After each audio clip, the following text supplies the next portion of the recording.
Hey Cancer, hey, welcome back to Soul Intuitive. It's your girl Gigi. This is your weekly energy forecast for February 19th through February 26th. I want us to take into consideration that there is a new moon occurring tomorrow, 1:06 a.m. I'm just going to say 1 a.m., but essentially 1:06 a.m. tomorrow, Eastern Standard Time. All righty, what do we have for Cancer? Okay, Cancer. You got the Ten of Wands, Queen of Coins. Okay. What are we putting in through? Okay. Not all of those are yours. But I did ask that question, and that's what came out. So I'm taking the ones that are face up. I'm not taking the ones that are face down because those are, in fact, not yours. So it looks like, and that one wanted to come out too. All right. Let's see what we have going on. You got the Ten of Wands at the end, or sorry, Ten of Wands, Ten of Swords at the end of the, or at the bottom of the deck, sorry. But you're leading with Ten of Wands, right? So you got Ten of Wands, Queen of Coins, Eight of Swords, the Strength card, and the Empress card. Beautiful to actually have. Want to make sure that gets into the shot, right? But there's hard work that's associated with all of these energetic why do I want to say shipments? I don't know why I want to say shipments, but all of these energetic moments, there is a lot of jumping around and a lot of energy that is happening or transitioning through all of these phases, which means your week is going to be a heavy one, just like everyone else's in the zodiac. And I think it's just because we're moving from Aquarius season into Pisces season. Even though Pisces gives you the opportunity to think that it's a little more dreamy, we are in a spiritual year. 2023 reduces down to 7. 7 is the spiritual number, right? Not a spiritual number, but the spiritual number. So I feel like this week for you, moving into all of this energy, I'm feeling your emotions are ebbing and flowing, but what you are attempting to put an end to is the back and forth. Where you're attempting to put an end to is the having to have this a vigorous discourse, or for lack of a better term, all of these arguments with all of these different people. All of this bad communication going around and not really effective communication going around. You're putting an end to that this week. And I think that part of that is because you're growing up. So I don't, again, 8 to 80, crippling crazy. It does not matter. Sometimes maturity and clarity comes to us in our own time. You have to be willing to receive that, and you have to be willing to take that in and realize that normally, right? Outside of some extenuating circumstances, you are responsible for your own happiness as well as fixing your own shit in your life. You are responsible for that. Nobody else is responsible for that. Outside of, again, extenuating circumstances and or if you are under the age of 18. Like, don't get me wrong, there is a level of maturity, but children are children. If you are an adult out here in the streets, as the young people would say, if you are an adult and you are out here acting a fool with your communication as well as with your energy, you can expect all of that to be coming back towards you.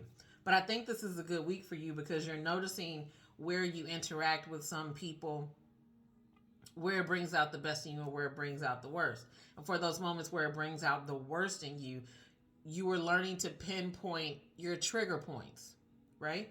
And I think that's exceptionally important.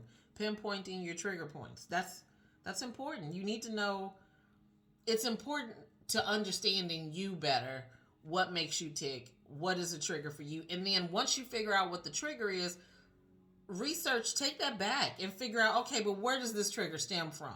That's how we really do the work of healing. Like, it's not just identifying. No, it's about identifying, researching where it actually leads to, following that path and healing that root, right? And then being to stand firm in that healing as well. So you're relinquishing, or sorry, not relinquishing. You are identifying things this week that are your trigger points that create this bad sense of communication or even this bad energy in your environment, and you're putting a stop to that, or at least realizing where the trigger points are and not allowing yourself to be triggered, right?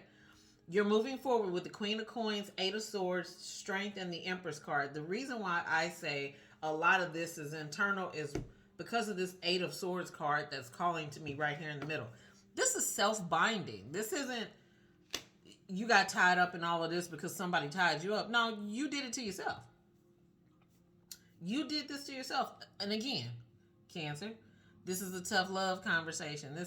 And by no means in our own journey, everybody has that level of accountability. Everybody has that moment of accountability where we have to take control of what we've done, what we haven't done, what we should have done, etc., etc. This is just your week for you to get in touch with those things that really unnerve you and they really lead you away from who you truly are, right? Like, they really lead you away from who you truly are. I feel like, too, realizing that this is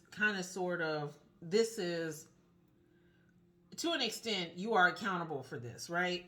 This is blocking your Queen of Coins. It calls in the Strength card because sometimes the hardest part is getting out of your own damn way, right? You have to move out of your own way. See the trigger point, trace it back to where it began, right?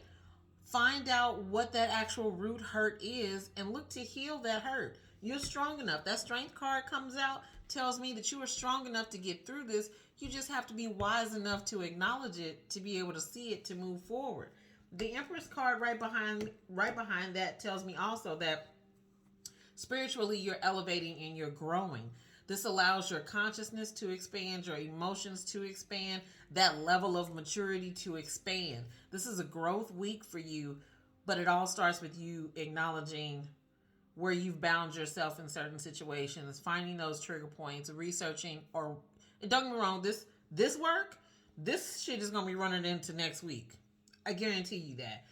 I only say that because that energy is not something that you can just pinpoint and cut it off. It would literally have to be that way if it's just one issue. But for most of us, it's not just one issue. It's multiple issues. Let's pull an oracle card to see what else is coming in for you or what else you need to be aware of. Oh, before I finish with this oracle card, that Empress card at the end tells me that there's this spark of joy that comes in as well once you do this. Once you move appropriately in these, there's that spark of joy that comes in. You got two. So, baby steps. Baby steps is the first card, and it says action. Follow your intuition before it makes sense. This makes sense for Cancer because, again, y'all are a water sign, and we moving into Pisces, which is another water sign. So expect your emotions to be kind of raw or kind of on edge, so to speak. The second card is We the Hathors. I would tell you to research this further to get more information as to how this is aligned with you and this message. But it says deep love, mother's milk, birth as a portal. And because the Empress card popped out, and because Cancer is a water sign, I intuitively would tell you that you might want to look at your relationship with your mother or even with your grandmother, because you might find why you have certain triggers the way you do. Until next time, Cancer, it's Gigi. Be sure to like, share, and subscribe, and I will see you next week. Have an amazing week, even with all of this wonderful energy. Have a good one. Peace.